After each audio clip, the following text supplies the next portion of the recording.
folks. I think it's 7 o'clock according to my clock.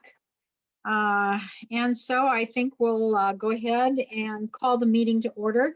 This is the meeting of the Common Council of the City of Platteville. It's the regularly scheduled March 9th meeting. It's 7 p.m. and we are having this meeting via Zoom, and there may be also folks in the council chamber. I see, Adam, that you have a mask on, so at some point in time we'll probably ask you about that. But before we do so, Candace, we'll start with roll call. Isaac Shanley. Here. Eileen Nichols.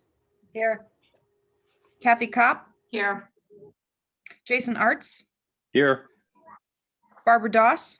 Here. Ken Killian. Here. Robin Klein. Here. Okay. Adam, would you like to talk about who might be in the council chambers? Right now, it is just me and Chief McKinley. So Oh, it's just you and the chief.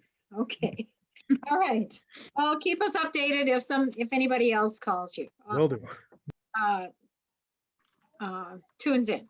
Okay, the first order of business tonight then, or the first thing on our agenda is acknowledgement of Tom Blankenberg's 39 and a half years of service to the city of Platteville, and that we're recording this, and it is available.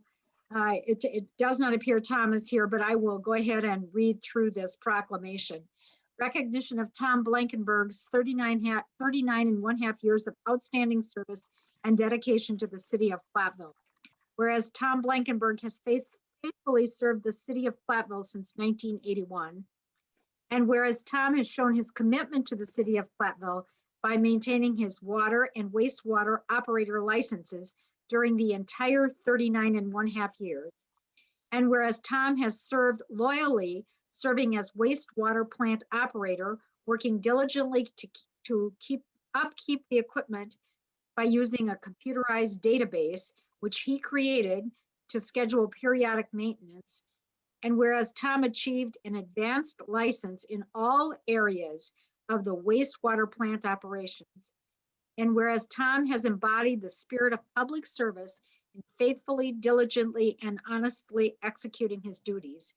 And whereas Tom's professional talents have contributed to making the Platteville community a better place to live, work, and play. Now, therefore, I, Barb Dawes, Common Council President of the City of Platteville, on behalf of the Common Council and city employees, both past and present, do hereby wish to express our sincere appreciation to Tom Blankenberg for his dedication and service to our city. Dated today, March 9, 2021. And I understand Tom's last day of work was actually Saturday, I believe, I was told. So Saturday. So we wish him the best as he moves into the next phase of his life. All right, the next thing on our agenda is consideration of the consent calendar. The following items may be approved on a single motion and vote due to their routine nature.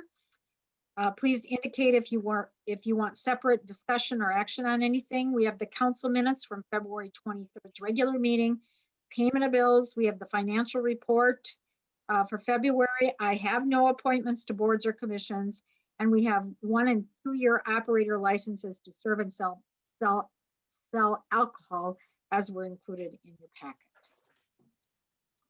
Do I have a motion? I move we approve the consent calendar. A second. Okay, we have a motion by Ken and a second by Kathy to approve the consent calendar as presented. Candace will vote. Shanley. Yes. Nichols. Yes. Kopp. Yes. Arts. Yes. Doss. Yes. Killian. Yes. Klein. Yes. Motion carries. Okay, the next item on our agenda are citizen comments, observations, and petitions, if any. And as I look through those in attendance, I believe Joyce and the Rossens, Dave and Jill, and Tierra Foster are all here relative to the Deborah Court project. So if any of them, pardon me, if any of them want to comment about that, we'll do that at the time that that comes up as an agenda item. I believe everybody else is either a staff member or the press or does engineering for us. So we'll go on then to reports, boards and commissions and committee meeting minutes. The Police and Fire Commission, Kathy. Nothing further to add. The Solid Waste and Recycle Task Force, Robin. I would just take the opportunity to reiterate that the citywide cleanup days will be earlier than it has been in the past, so April 12th and 13th, and then look ahead to a city swap. Which I think has been scheduled. It has, and I'd have to ask if Howard could remind me. I think it's The 20th, I thought.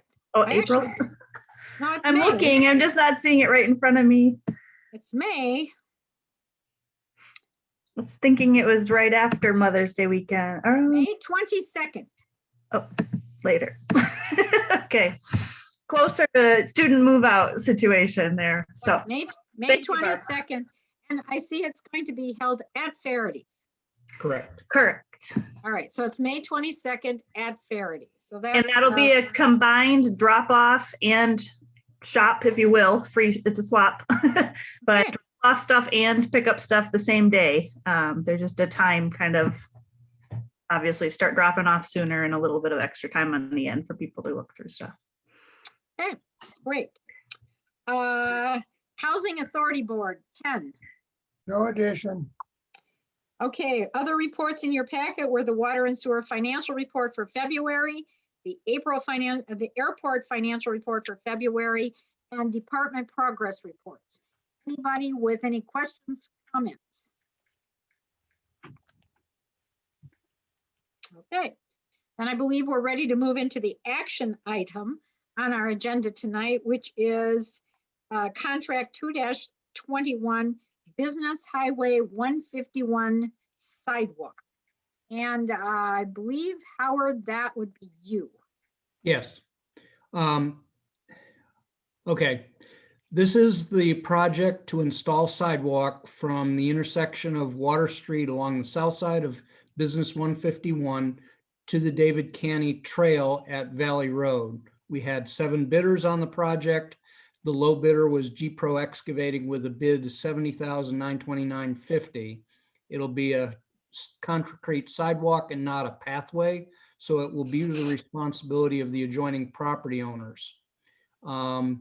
I do have a map in the packet that shows how it fits with the existing trail, how it fits with what's going to happen with the Highway 151 safety project. So in essence, when all of this is done, they will interconnect. I do need to make a correction to the budget and fiscal impact so that we all understand what's going on. And I apologize for any misunderstanding. The budget for this project is $75,000.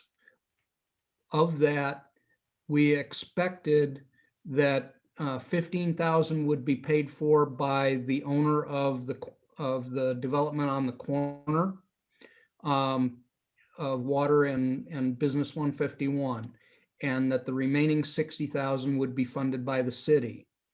You saw on, I just showed that the construction cost is just under 71,000. Last time we met, there was some miscommunication, some misunderstandings about how, well, of course, this is under budget. That 71,000 is construction only. It did not include the engineering. The engineering costs are 15,000 in addition to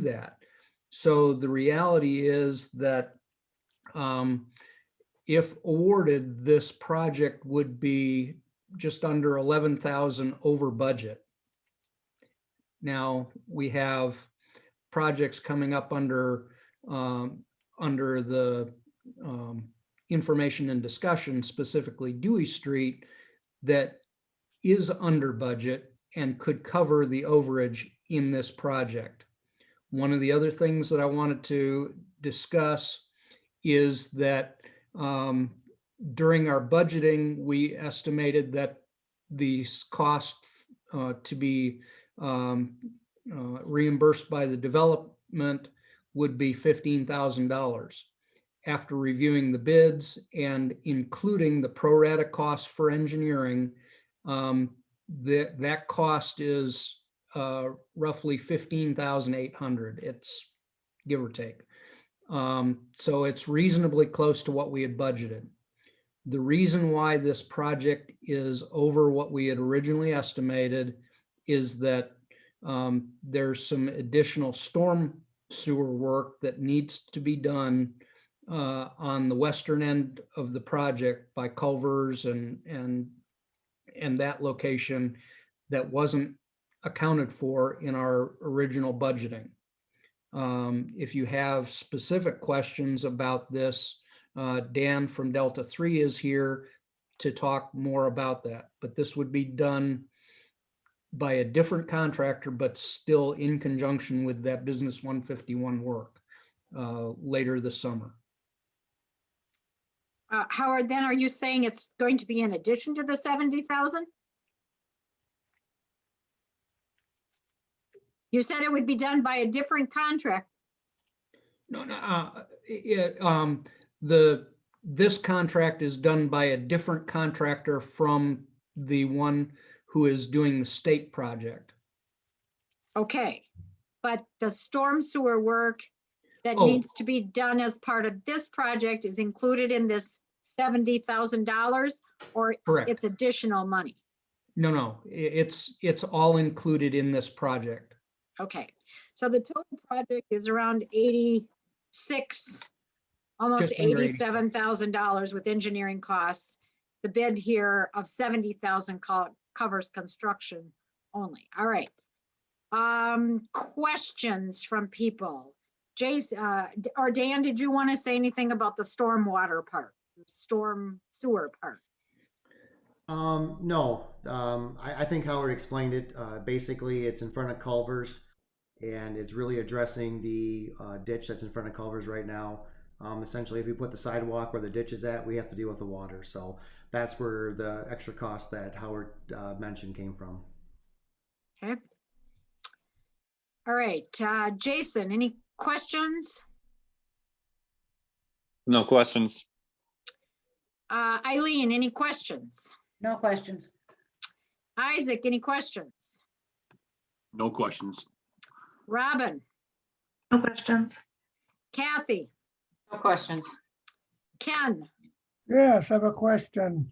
Where the sidewalks go over a driveway, will the sidewalk be marked by painted strips or by what means you're gonna use, brick or paint or what? So that the people know where they can walk, and so the drivers know where the sidewalk is. In front of the building that houses the Girl Scouts, that has asphalt driveway, so you'll see the differentiating color between the asphalt and the concrete. The Culvers driveways, they are already concrete, but they have curb radius on them, so the radius will be cut out, so the drivers will be able to see that. So that'll be how the drivers will see the difference in the sidewalk versus the driveway. Okay. I just wanted a good distinction so that people know where to stop. Thank you. okay, and I have no questions about this project.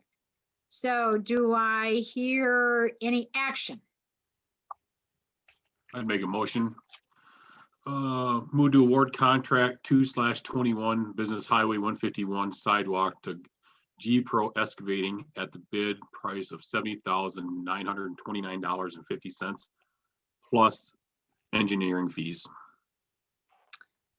Well, they don't get the, yeah, plus knowing that we have engineering fees, okay? Correct. Do I hear a second? Second. Okay, we have a motion to award the contract to the engineering, to, I think it was G Pro Engineering. I lost my place.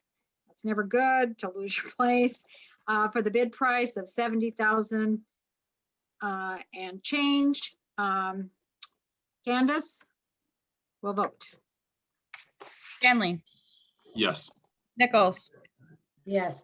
Cop, Yes. Arts, Yes. Doss, Yes. Killian, yes, Klein. Yes. Motion carries. Okay, that's the only action item we have for tonight. The rest are all for information and discussion. So the first resolution, conditional use permit, Iverson Construction's asphalt plan. Joe, I believe this is you. Correct. Yeah, so the city has been considering a conditional use permit for the asphalt plant at the rock quarry since 1993. From the applicant standpoint, there really aren't any changes to the proposal from previous years. From the city's standpoint, I guess the big difference would be related to the discussion that occurred at the Plan Commission meeting regarding this request. As I mentioned, it's been done annually since before I've been here. But there was a question that came up as to why this request needed to be considered annually, since really it doesn't change from year to year in any regard. The only issues over the years that have come up have been regarding dust coming from the driveway. That primarily has been taken care of back in 2012, I believe, when they paved the entrance driveway to the rock quarry.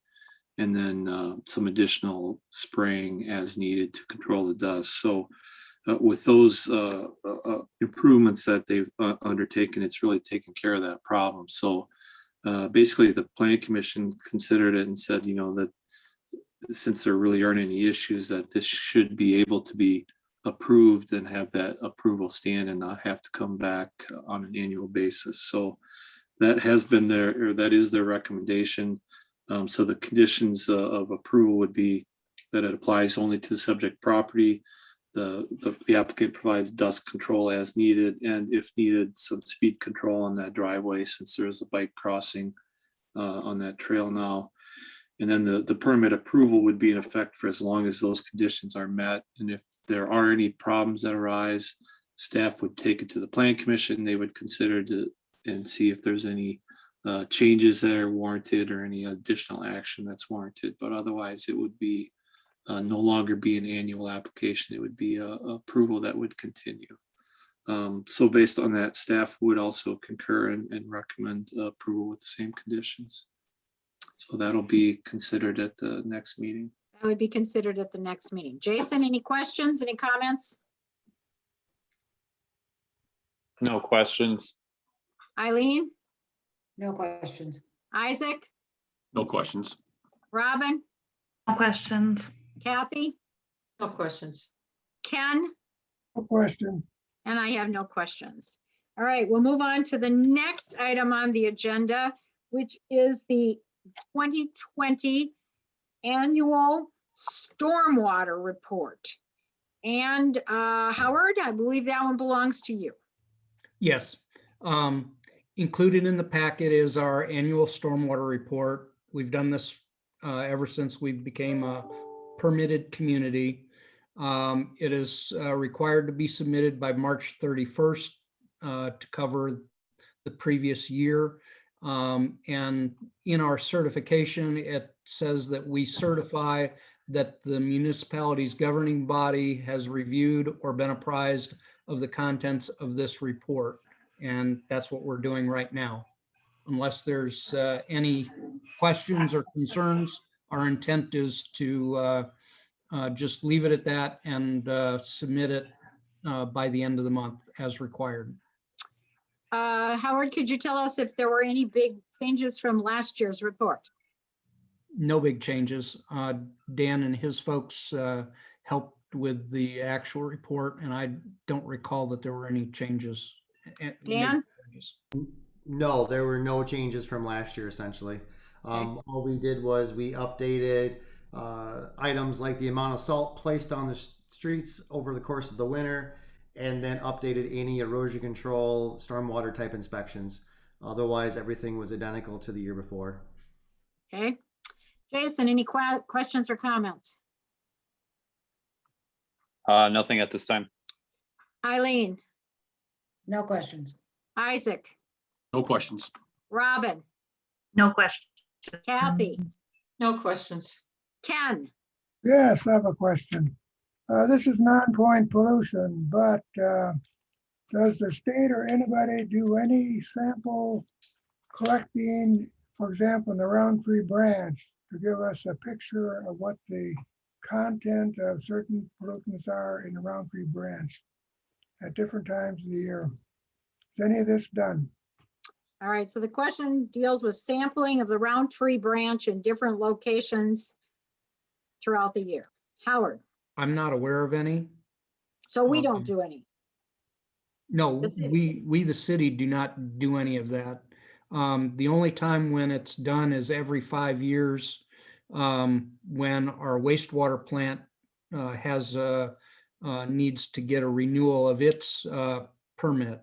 The state requires sampling above and below where our wastewater plant discharges to make sure that we're not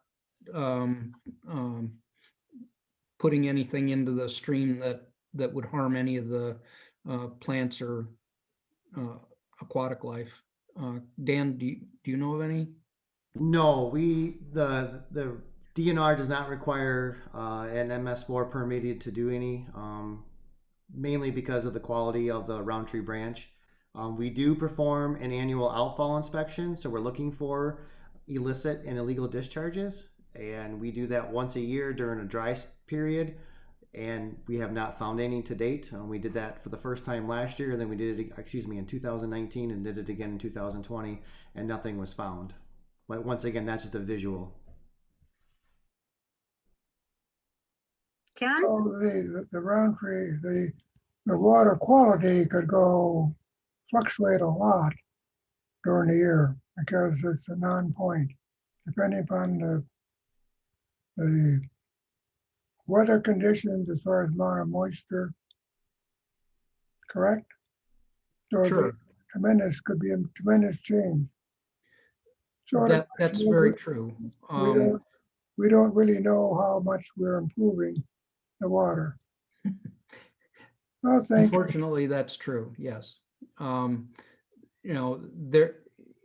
This is primarily because they talk about it, as you said, at non-point source, but it does not consider non-point sources from ag sources in the watershed either. So, it depends on, oils that drop off of cars driving through Platteville. It depends on rain and fertilizers used on farm fields. All of that goes into the Roundtree, and any one of those things could change the water quality of the Roundtree branch, not just what's happening in the city. Okay. Yep, thank you. All right, so Howard, does this have to come back for action at the next meeting? No, Or is this review just, this is information and now you submit it? correct. All right, so we won't see the stormwater report back on for action. It will be submitted. We will have looked at it. Okay. Next item on our information and discussion is contract 3-21, Dewey Street Reconstruction. And Howard, I believe this is also you. Yes. This is one of our stormwater, one of our major capital improvement projects, Dewey Street from Water Street to Elm Street. We had our bid opening. Let me make sure that I get everything back up here again. So we had the base bid, and then we had a number of different alternate bids. The base bid just includes the standard work and did not include sidewalk replacements or any new installation of sidewalk on the street at all. Alternate A will be decided by the Water and Sewer Commission tomorrow, whether to replace a section of sanitary sewer south of Dewey on Jefferson.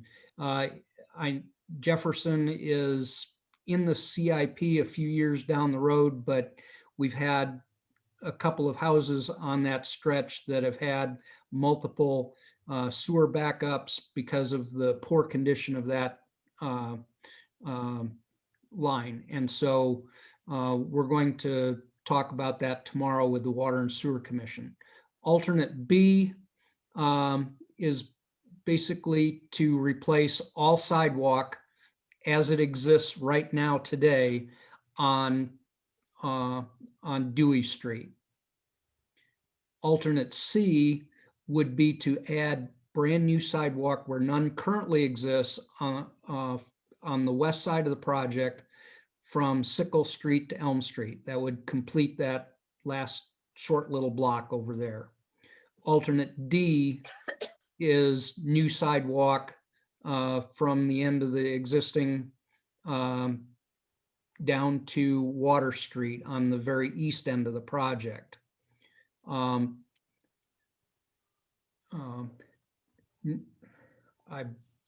not sure. I may have misspoken about this no trees issue, but there would be minimal terrace area between the curb and sidewalk on both sides of the street. Dewey Street right now has varied widths and is narrow in most of the places. So the idea would be to establish a constant width throughout the project, 32 feet. In places it's 24, 26 feet and on like that. Now, what we have here is we have 2.25 million that was allocated between the city and the water and sewer project or water and sewer budget. You remove the engineering allocation, leaves 1.98 million for construction. The base bid and the alternate bids are well under budget. So at the very least, we recommend the council include alternate B to replace the existing sidewalk. We'll be taking this to the community safe routes for recommendations, whether or not C or D are necessary and appropriate in this case. So we're recommending, based on discussion here tonight and input from community safe routes, whether to include appropriate alternates for sidewalk construction. Dan is here to answer any questions about the engineering involved. Dan, do you have anything that you want to add at this point? No, Howard did a good job explaining the project. I only have one question. Recently, we've talked about narrower streets rather than wider streets. And in this case, we're going to move from a 24 to a 32. Is that what I just heard you say? Howard? Yes.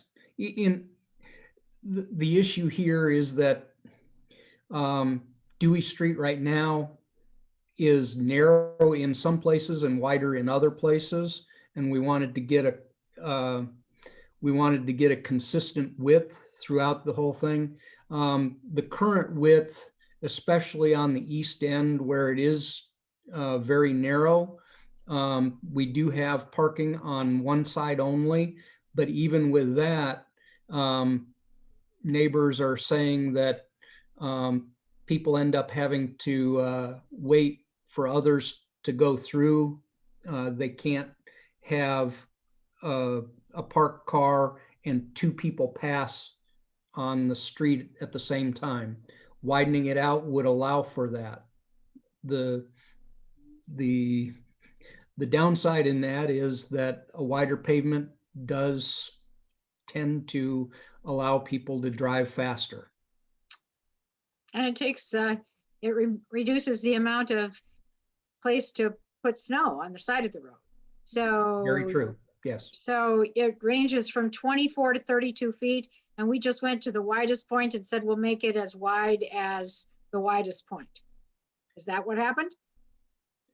Well, 32 is a reasonable width for allowing parking on one side and two lanes of travel. If you get much narrower than the 32 feet, then it's extremely difficult to have two lanes of traffic at the same time. Okay. All right. Jason, questions?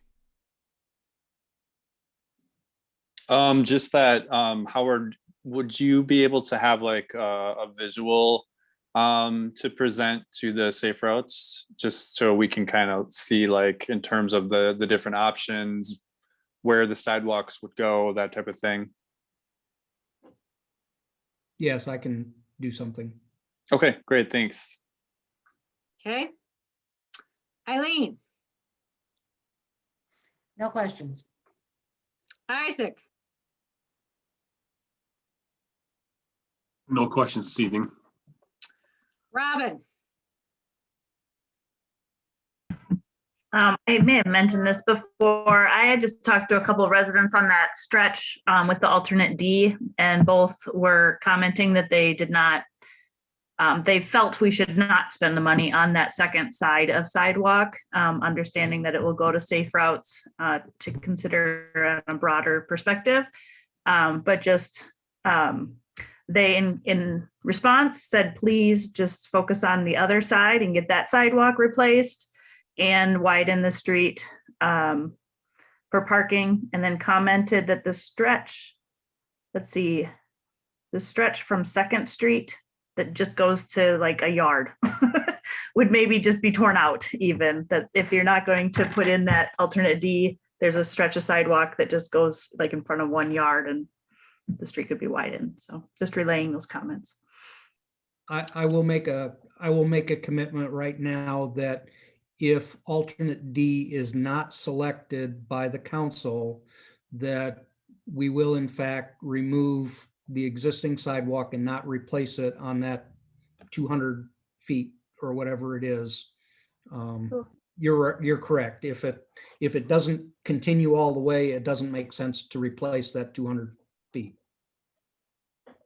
Kathy, And based on, actually, it was a comment sparked by Robin. When you had the public meeting with the residents, was there any other input, any other concerns from the residents on that street? Any other questions or comments or anything? Not that I recall. As Robin said, there were a few that were concerned about the additional sidewalk. Okay. And that was the reason that we ended up going to the alternate bids, so that the council can make the decision. Okay. You know, they were concerned about snow storage and whether there was room for trees and things like that because of installing a sidewalk. Dan, do you remember anything else from that? No, it was primarily concerned about sidewalk and yeah, and then the impact of the sidewalk with snow storage. That was the only two items that they were really discussed. okay, and just help me, is that the narrowest part of the street down where it comes off 80 and then goes for the first block or so? Is that the narrowest part of Dewey? It's between 2nd and Jefferson Street. is the narrowest part. Yep, and then the second narrowest is between Second and Water, so. Okay. Okay, Ken, I want a clarification as to what I heard. Looking at the sample motions on the second page, the second one says alternates A, B, and C. Now, as C is a new sidewalk, is that going to the Safe Routes Committee also for consideration? Well, what I read on the previous page, it just sounds like they're going to look at alternate D. Okay, I apologize on that. Both sections of new sidewalk will be discussed at Safe Routes, and their recommendation will be coming back to the committee, to the council. That would be for C and D. Okay, and C is a short, it's basically sidewalk by one house, isn't it? That goes from Sickle Street to Elm Street. I think it's like one, it's not a very long stretch, which is No. reflected in the $3,330. Yeah. okay, thank you.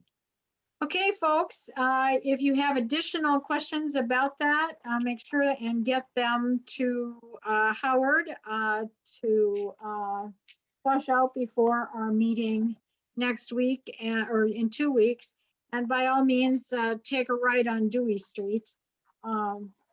It's easier than reading that from here to there. I'll tell you that. Barb, Okay, yes. one other comment real quick. Dan, one thing when I first read this, I was a little confused, and under the contract where you have it listed, alternate A, B, C, and D, might suggest under alternate C and D, you're really not replacing new sidewalk. You're installing new sidewalk, right? I had to think about that for a second because you're not actually, right? Yep, that's correct. Replacing, you're installing new sidewalk. That's correct. Okay, all right.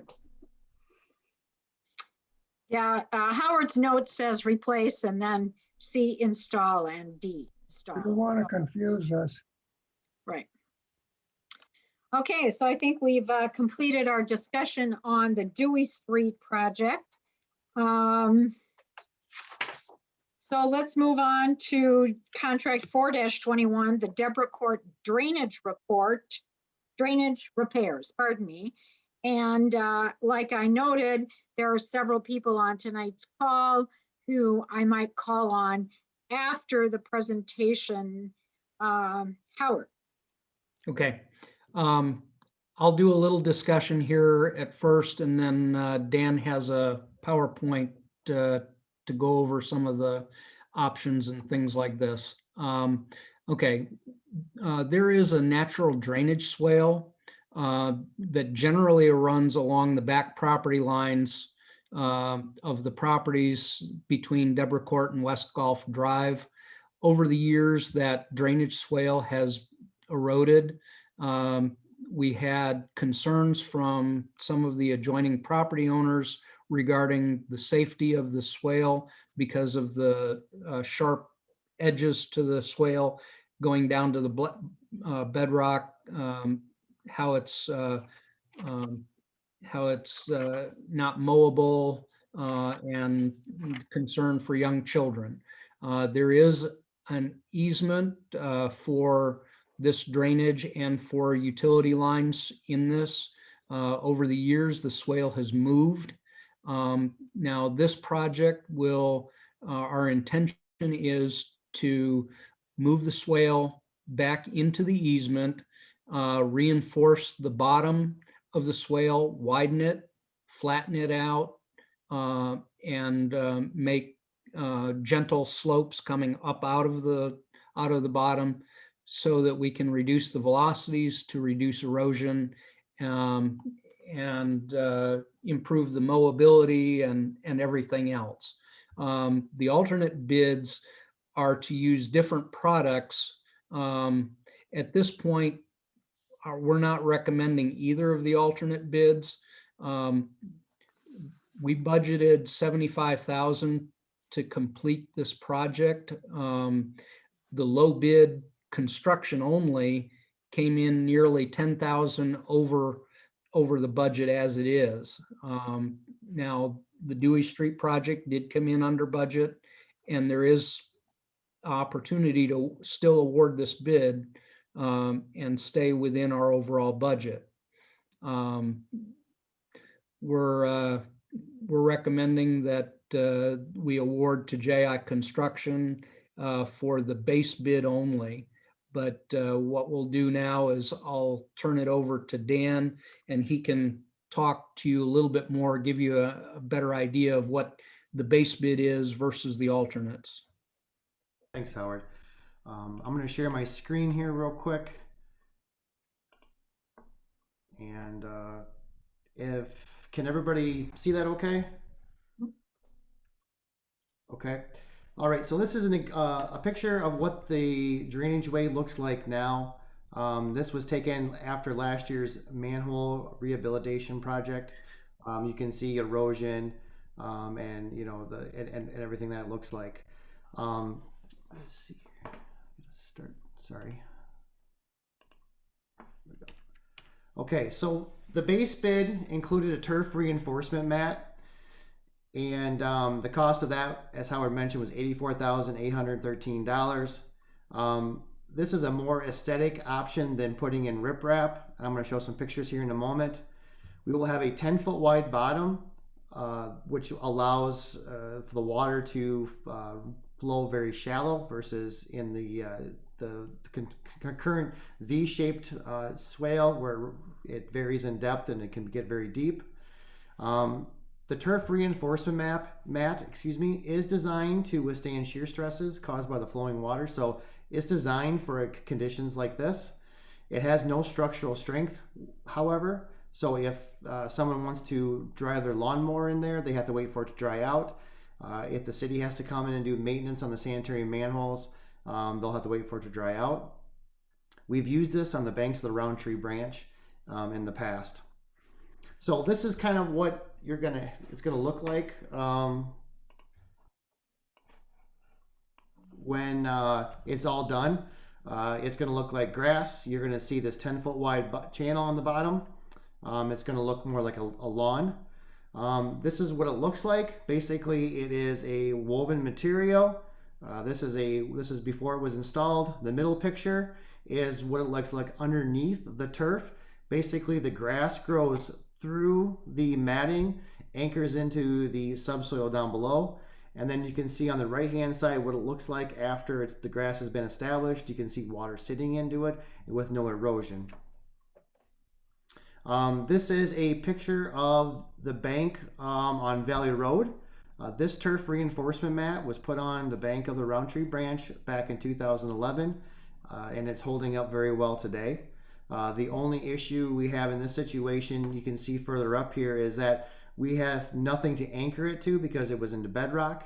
And in this situation, we don't have that. We'll be able to anchor it into soil, so we won't have to worry about it washing out. So essentially, like Howard said, this is our preferred method. The turf reinforcement matting has been around for years, and it has worked in similar situations, such as a Deborah Court drainage way. So this alternate B, and I'm going to do them in reverse order. I'm going to do B then A just because of cost. And if we were going to, go in terms of preference, the turf reinforcement mat would be, it will work. This geotextile cellular containment system, alternate B, is the next best. And then when we get to alternate A, that's probably the best product. This is an additional cost of $36,540 for a total cost of $121,000. Howard mentioned that the budget was $75,000, so we're almost $50,000 over budget. This is more durable than a turf reinforcement mat. I'll show you here in a second, but it has a 6-inch depth. The turf reinforcement mat was flat. This actually is almost like 3-dimensional. You can drive over this with mowing equipment at any time. You can drive over it with maintenance vehicles if dry. We used this in the Hathaway drainage swale 10 years ago. To my knowledge, I have not heard of any issues with it. my parents own some property over there. I actually asked my father the other day if he can mow through it, and he said he still can. So it's doing its job. So this is what it looks like. It's a black plastic. It actually starts out very narrow and it pulls out like an accordion. And then what you have is you have the cells that sit on top of the ground. Those cells are then infilled with black dirt. And this kind of shows what it looks like. So you have the cells underneath, you infill it full of black dirt, and the grass grows on top of it. And the cells help prevent the water from eroding away the soil. As I mentioned, it's been done, very similar situation like this on Hathaway Street. Here's another picture of a drainage swale off the edge of a parking lot. And then this is where it would be on the edge of a stream bank. So in all situations here, the material is hidden. You cannot see it, therefore, and it holds up very well. Like I said, a great example is Hathaway Street and how well that's held up there. The other alternate is the Tide concrete block mat. The commercial name of it is called Fleximat. This is at an additional cost of $88,000. So $173,000 is the total cost, almost more than double the cost of the budget. This is obviously the superior project. It is more durable than all the others. Not saying that the other two will not work, but it's just, this is like the Cadillac of the erosion control. You can drive over with mowing equipment at any time. You can drive over with maintenance vehicles at any time as well, within reason. So this is what it looks like. Basically, it is 6-inch by 6-inch concrete blocks sewn into a mat that's laid down. A contractor will use an excavator to roll it out. This is kind of a before and after. This is a drainage swale very similar to Deborah Court, where it looks like before it was put in, and then afterwards you can see the grass growing up through it. And then here's another picture of a wider channel where the grass is going up through it. In this situation here, there's enough space into it that the grass can grow. However, you will see some of the blocking, especially in the bottom of the swale. So that was basically just to give an overview of what the options are. As Howard mentioned, the base bid included the turf reinforcement mat. We use that as a base bid just because we know that'll work.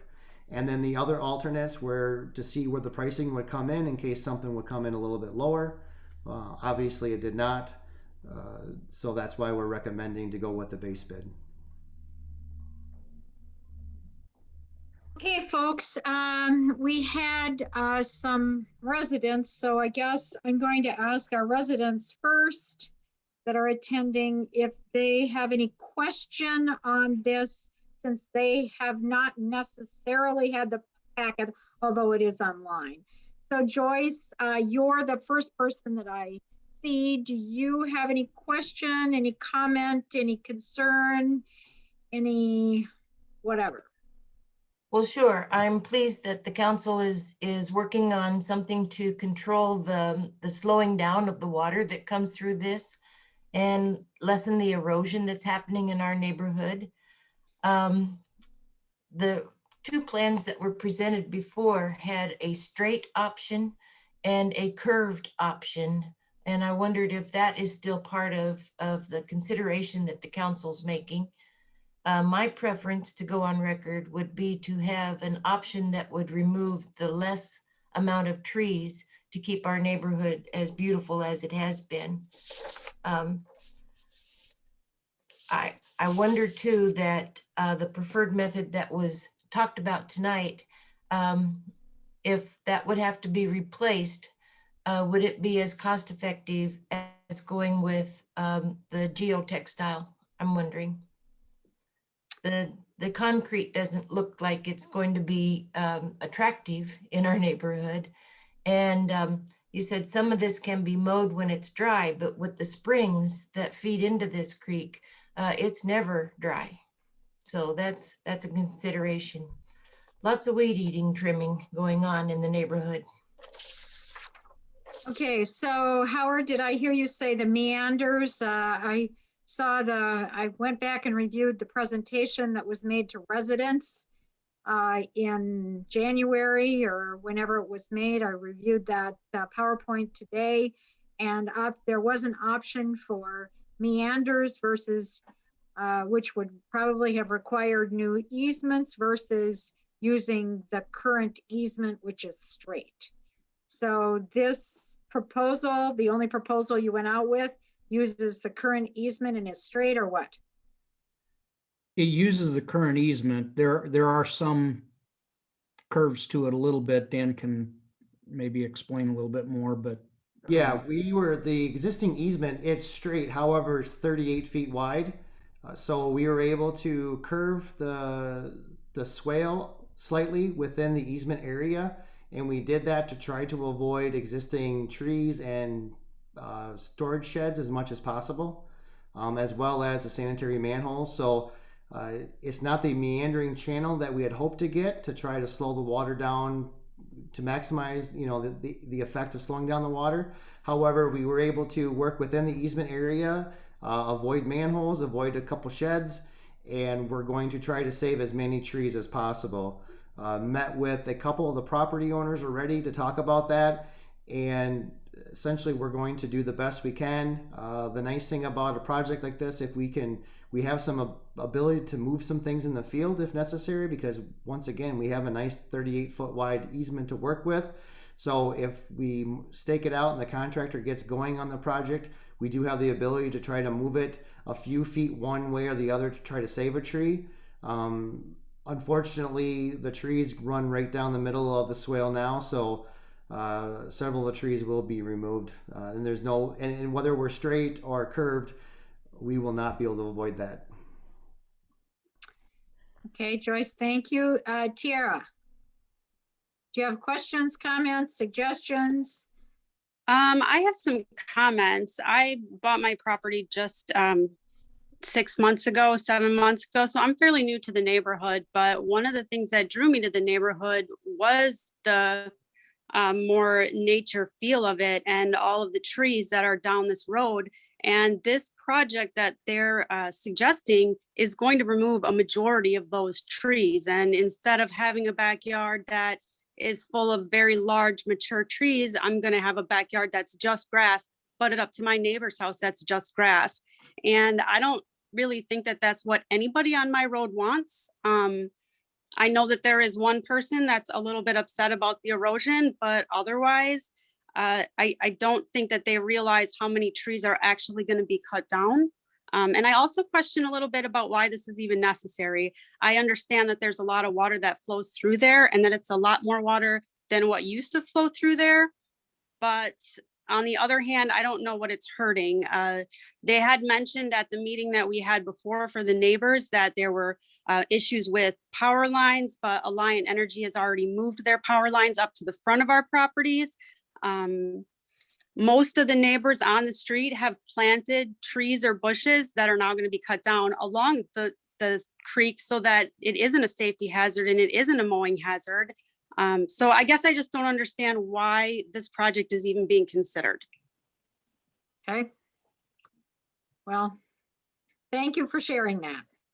I guess it's being considered because it was recommended by folks in the neighborhood, probably prior to your moving there. So Jill, is this Jill and Dave? Do you have questions, comments, or concerns? I do understand Tiara's concerns. We have a couple trees that we will probably lose, a couple big white pines. And our shed is probably impacted unless things have changed since we last talked to Dan. But we've experienced flooding in the backyard because the ditch can't keep up with all the water that comes through, and it's so wide and cut out. We have kind of a false ledge along part of ours where my husband's riding mower ended up going into the ditch. He was lucky enough to be able to jump off. And we've almost lost our shed a couple of times with some of the bigger rains. So I completely understand, especially the nature piece of it. You know, we have deer that sleep in our backyard a lot of the time, and the birds in the area are wonderful. So I understand that nature part, but the damage that it's doing, and how much water flows through when we've got younger kids in the neighborhood. And even with my daughter, when she was young, she was drawn to that ditch to play in it. And there's a lot more kids in the neighborhood now than we have had. So I mean, as far as the options available, it doesn't matter to me. I agree with Joyce as far as that the last one wasn't as nice looking. I would prefer the base one as well. But, you know, we're willing to work with whatever, even if we have to move our shed or lose the trees, just so it resolves the problem. Okay, as far as I know, that would be the people that I know that are in that neighborhood. Christina, do you live in that neighborhood? Christina Lindell, are you here for Deborah Court?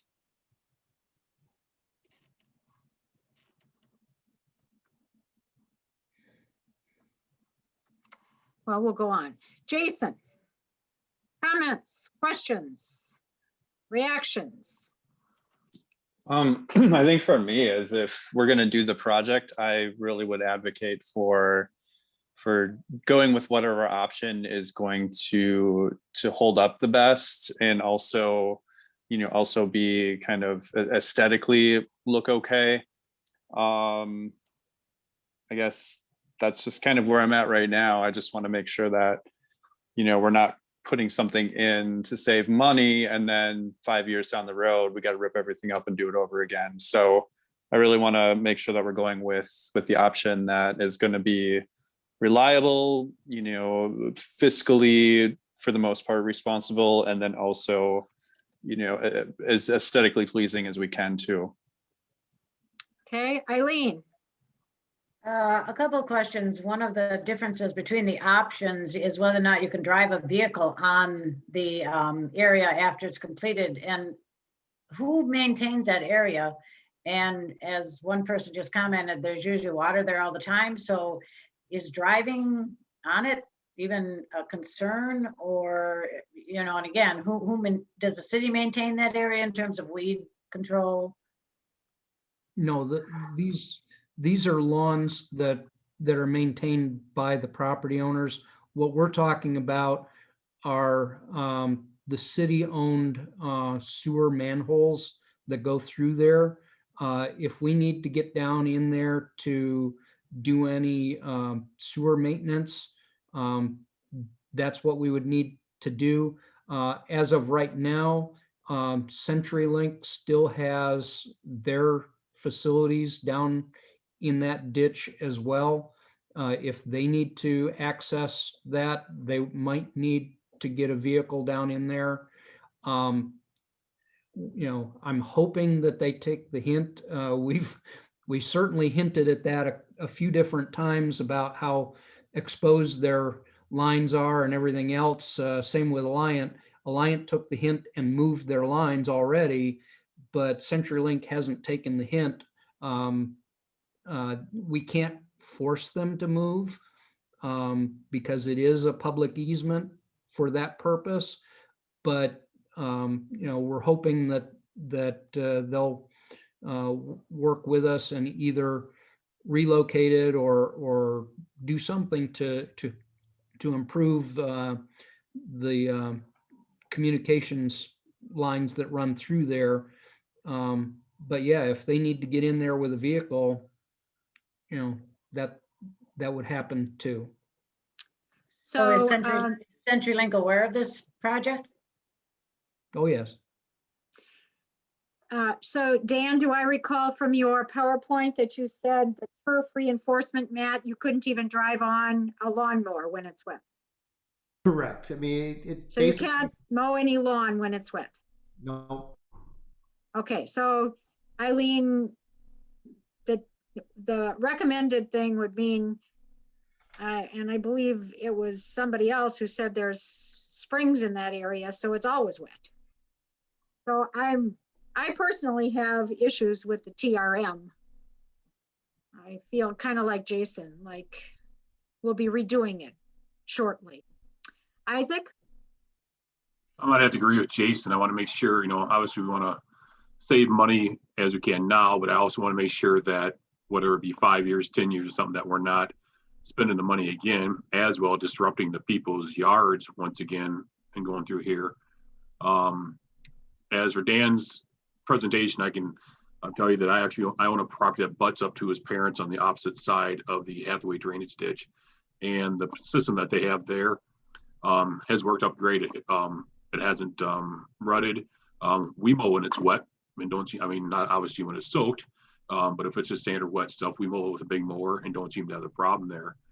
So that's the alternate B. Correct. Yep. Can also understand the young lady's name. She escapes me here about the trees in there. Tara? Yep. But again, this is majority of this is happening in a city right away. Unfortunately, it has to take place, or it is going to continuously get worse and worse, and then it's going to get more expensive. And I think another reason doing this project is not only just for that ditch there, but also when you get down towards the bottom of the street and then turn left on Elm, it'll also help down in that area as well. We've got the lift station sitting there, so this is kind of a multi-stage project that's going to be helping a lot of things, not just some erosion. And I know Howard does a great job, but hopefully he just keeps pushing on with the CenturyLink and convince them to permanently get out of there. So, and again, just for another reason that once the project's done, if they do need to get in there and it is wet, I would hate to see a person's yard get rutted, tore up, because unfortunately that property owner will more than likely be responsible for fixing it. So. Okay, Robin?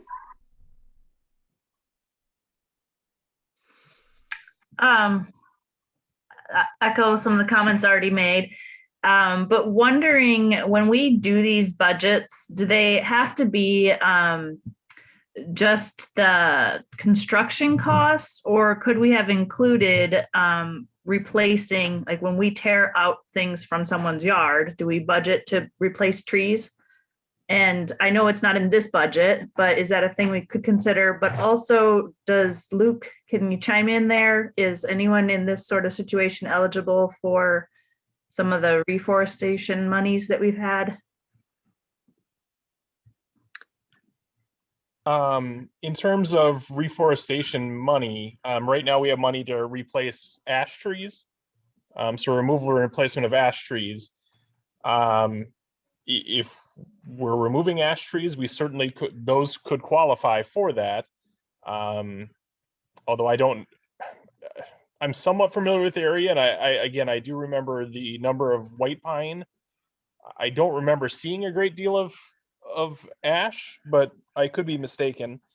And then in terms of the city's general reforestation budget, it's fairly minimal as it is. We generally budget about $5,000 a year to replace trees, which, hardly covers our replacement of park and street trees that are coming out every year. So, if the council wants to allocate money there, you're certainly welcome to, but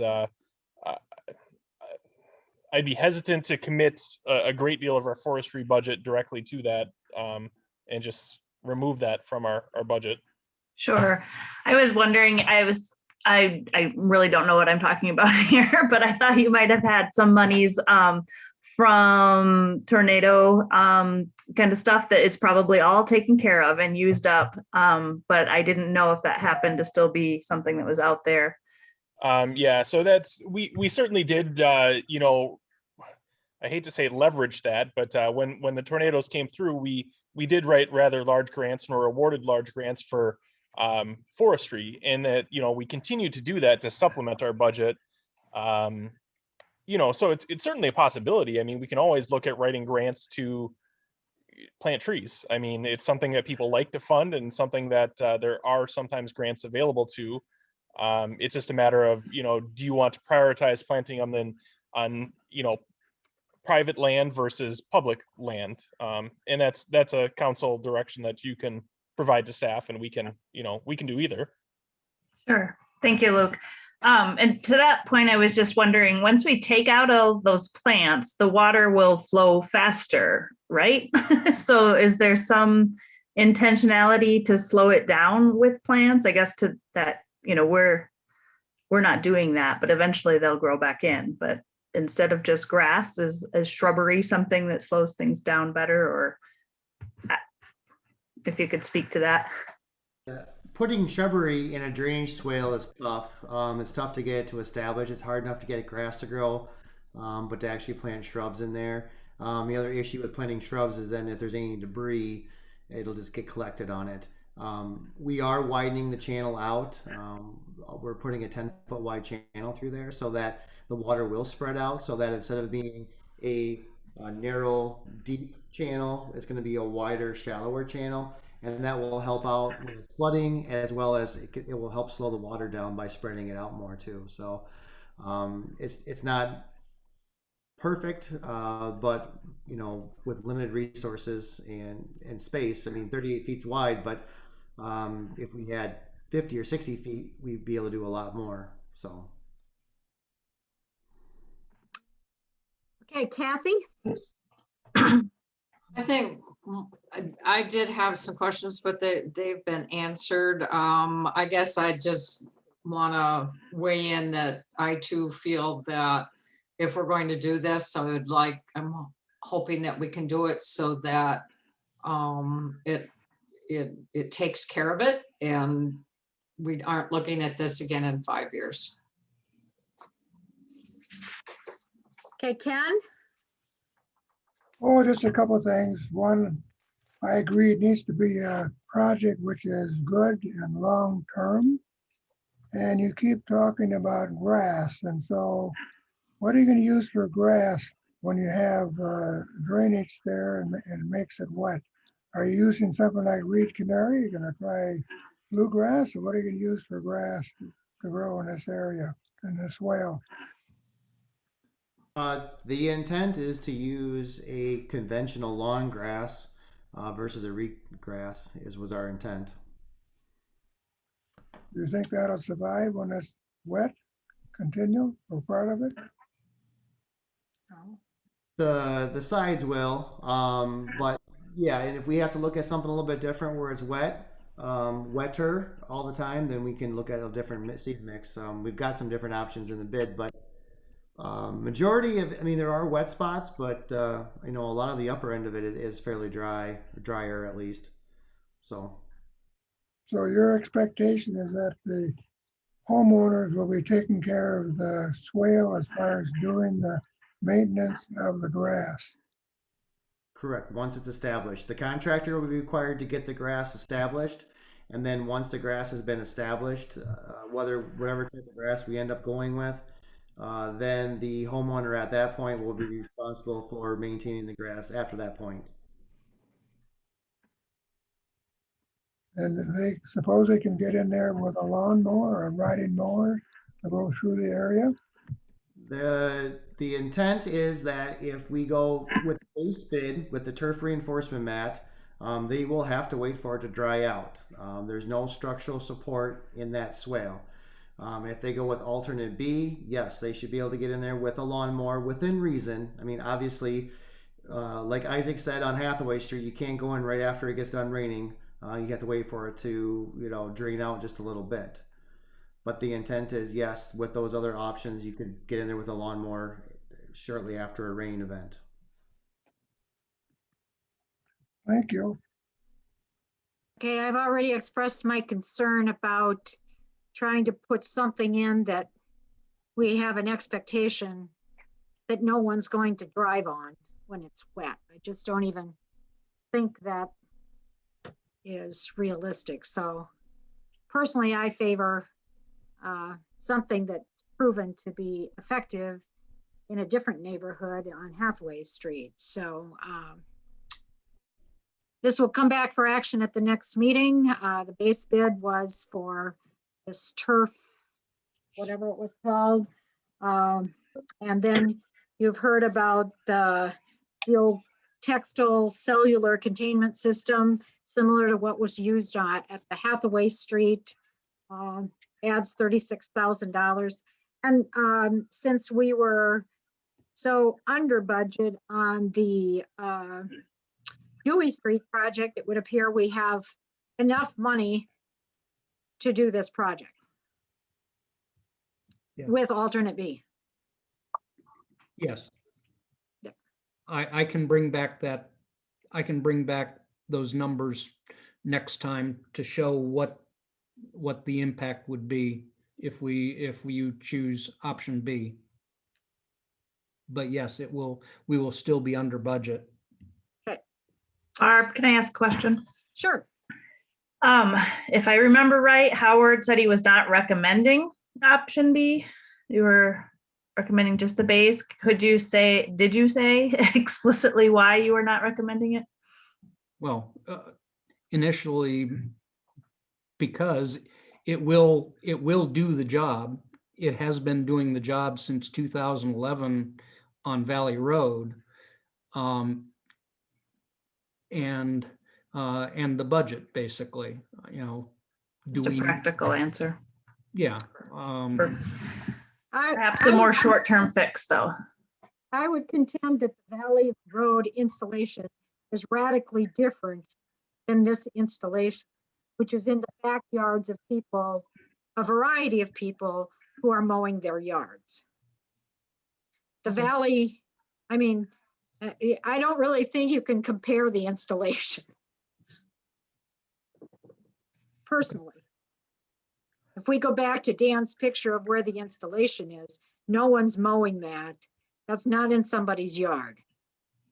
This is I would somebody's- argue that it's a much more steep terrain and has the stream banging against it. So I guess I definitely agree that I don't want to revisit this, not 5 years, not 15 years. Like when people start getting their trees growing in there, they don't want 20 years from now the same problem.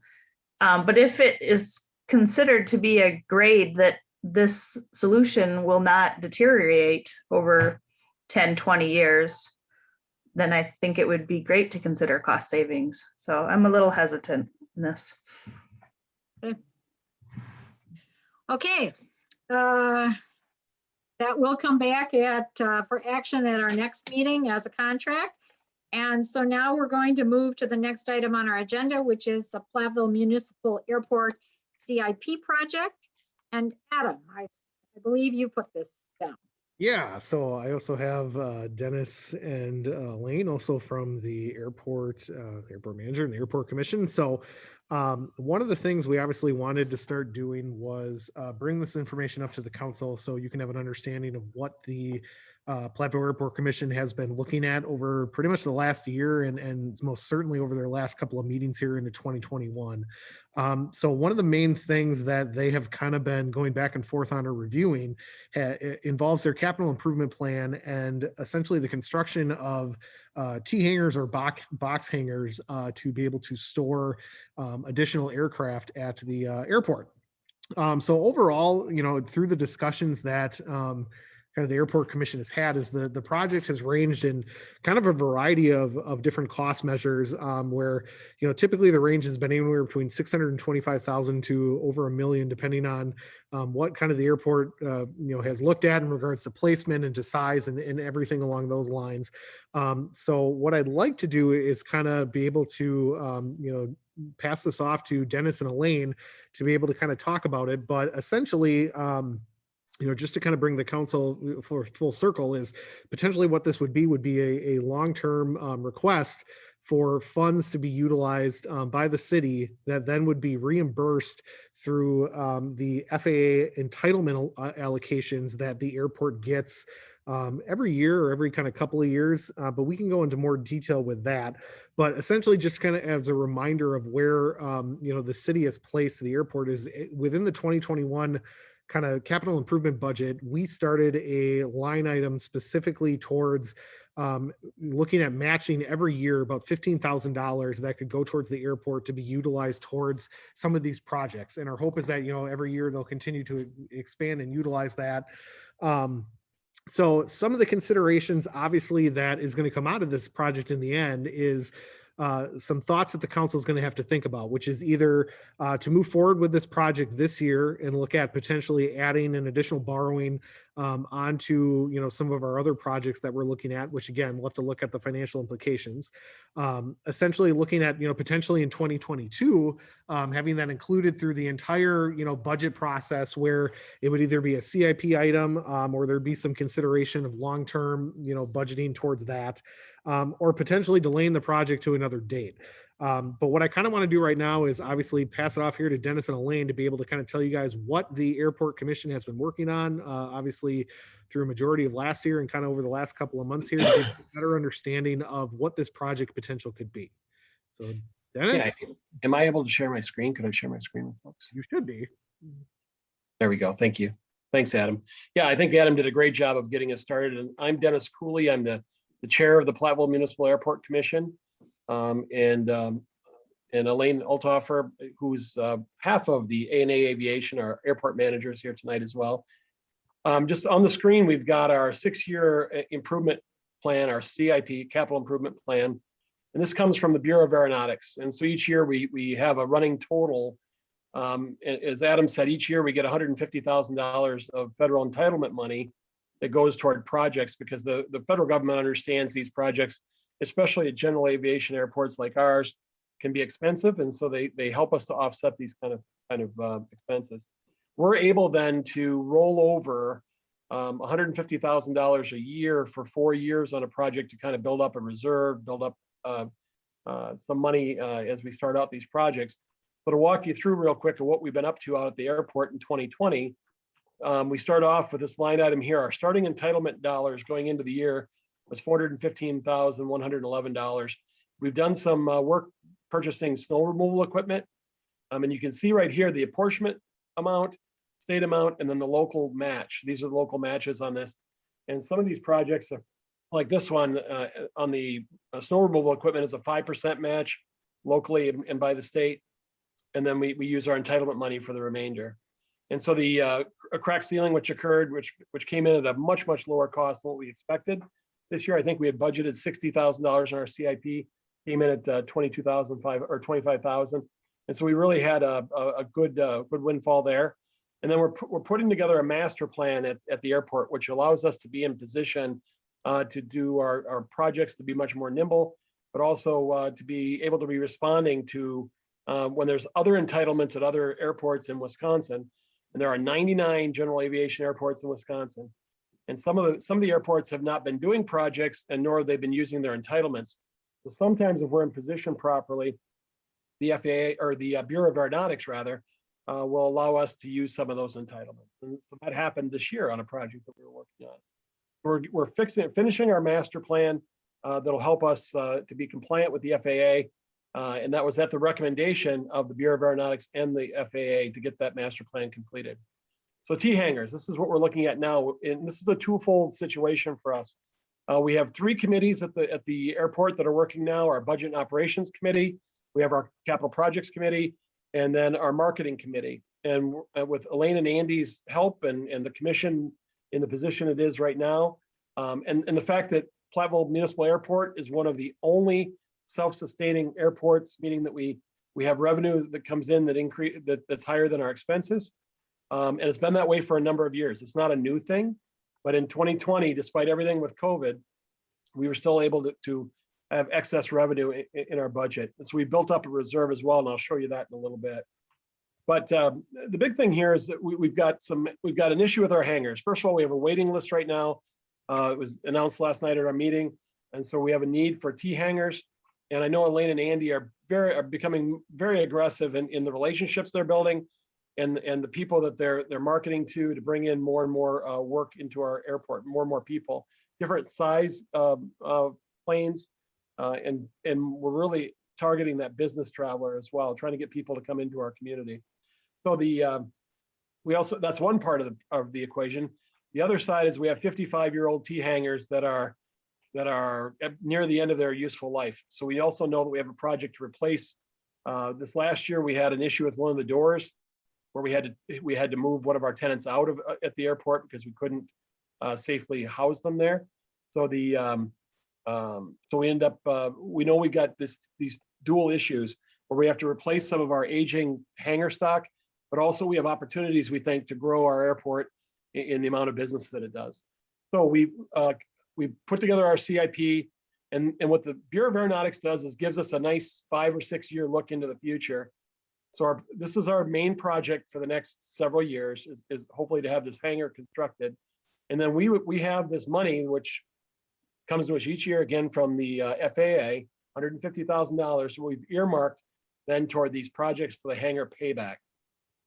So to understand that on this particular project, and we ran into a little bit of an issue last night that I think we've resolved today. We're looking at 1 box hangar and possibly 4 to 6 T hangars at the airport in our existing plan. I'll show you that plan in a minute. And we think that this $725,000 number for this particular phase of our work will be a pretty accurate number estimate there. But I think these numbers will be pretty good for us to use. If we do the full-on project where we have a second box hangar, then we're looking at somewhere around $1 million for the total project. That's where we're looking to get bids to get the actual numbers. So the idea is we have $415,111. We spend some money on these various projects. We go into 2021 with $285,227 in entitlement money, without it, and hopefully constructing the hangars, right? And then we go through the remainder. We're paying off the hangars then with the $150,000. And our plan is not to do another project of any kind of size until that complete bill is paid off.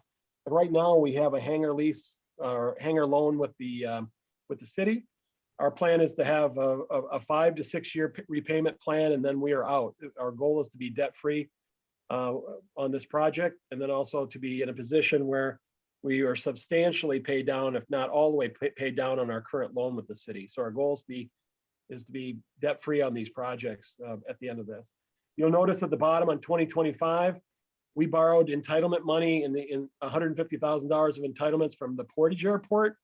And this is when we'll be paying them back. So we will not have any income from the entitlement money in 2025. Okay. So anyway, that's just kind of the way it all flows. And then this is the Bureau's document.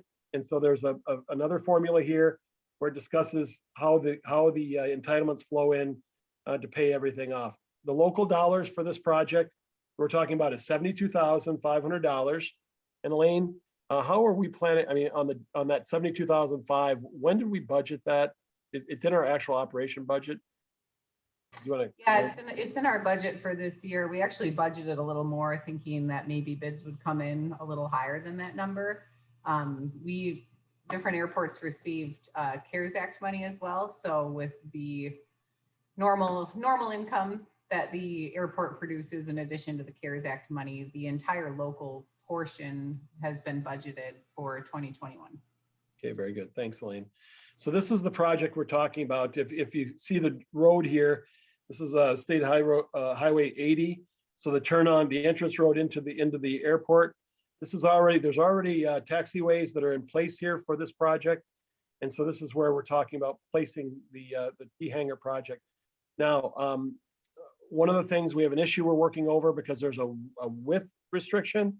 So we've decided to take the 60 by 60 hangar and we're having discussions, sending it back to our project committee now. So this is the way it's going to look in this area. So right now, this is where we plan on putting the 260 by 60 box hangars and the 4 nested T hangars. Okay, and the idea is that we can satisfy and bring in larger aircraft. It also gives Andy and Elaine some flexibility when they bring in, and if anybody needs to come in for a night or a weekend or whatever, we can house these business jets when they come in. This is maybe a better look at the project or the plan. This is kind of a look at that same area. This is the spot we're talking about. I'm going to try, I can't annotate. Okay, can't annotate this, but I'll share with you this.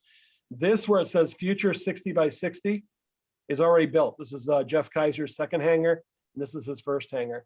We're looking at putting our 60 by 60 foot hangar here, and then building out as many nested T hangars as we can here.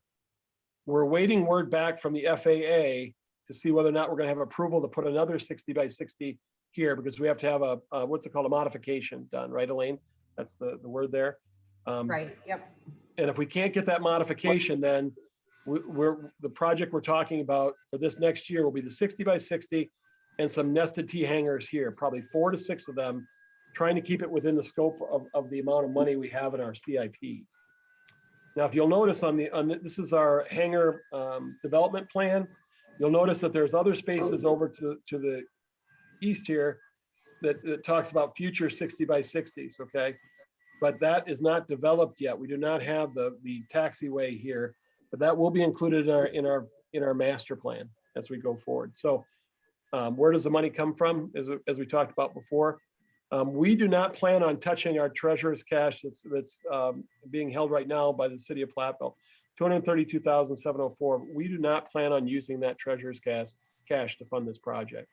That's our goal, as Elaine said, is to fund it through our budget and also through the entitlement money. But understanding we don't have a borrowing, we cannot borrow ourselves. We need some help on this project to be able to get the borrowing completed. We would have, again, from the very first piece here, about $285,000 to put toward the project immediately. So we're not looking at borrowing the full amount. Do I have that right, Elaine? I just want to make sure before I say that, right? Where you're going to use that money right up front? Yeah, Okay. yep. All the remaining entitlements we would apply immediately. And then, the rest would have to be borrowed to be paid with incoming entitlements over the next few years. What's really exciting for us, we get a report every month from Elaine and Andy, and these are tracked by some software that one of our board members has created. That's really incredible software. But you can see the total number of flights from last year to this year up substantially. We understand, this is, February is still pre-COVID last year, but we did have a fuel farm issue at that point, and we've rectified that situation. And again, the number of flights, this instruction piece is really taking off for Andy and Elaine. Fuel sales are, again, we're overcoming, we had some issues with our fuel. We think we've overcome those.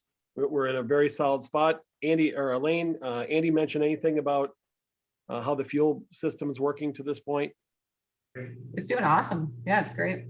So we think we're poised right now to be able to take the airport to, some great work that's been done by commission members and the city in the past to get us in a position right now, hopefully be very cautiously optimistic about where we're heading in the future here. So anyway, the project again is going to be somewhere between the total project, somewhere between $725,000 and $1 million.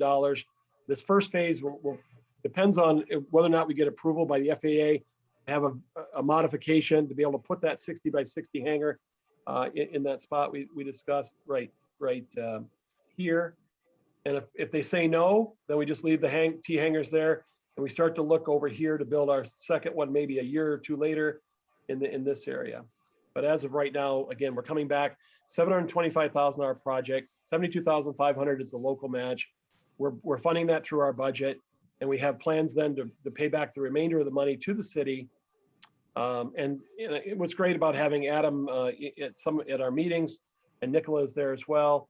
He's able to hear directly. They're able to hear directly from the Bureau of Aeronautics about how the money flows, and the understanding that within 5 or 6 years we'll be completely paid off to the city for whatever money we would borrow. Open for questions. Elaine, did I miss anything? No, I don't think so. I think you did a great job. I think the biggest thing is to just reinforce the fact that, those entitlements that come in, that's from the Federal Aviation Administration Trust Fund. They come to our airport every single year, and it's a guaranteed repayment of $150,000 every year until the loan's paid back in full.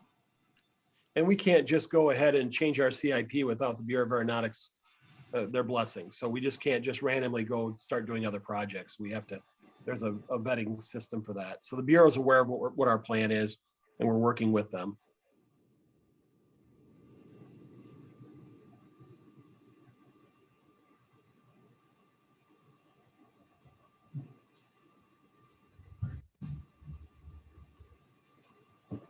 So Dennis, you guys are currently looking for firm numbers. Is that what you're saying?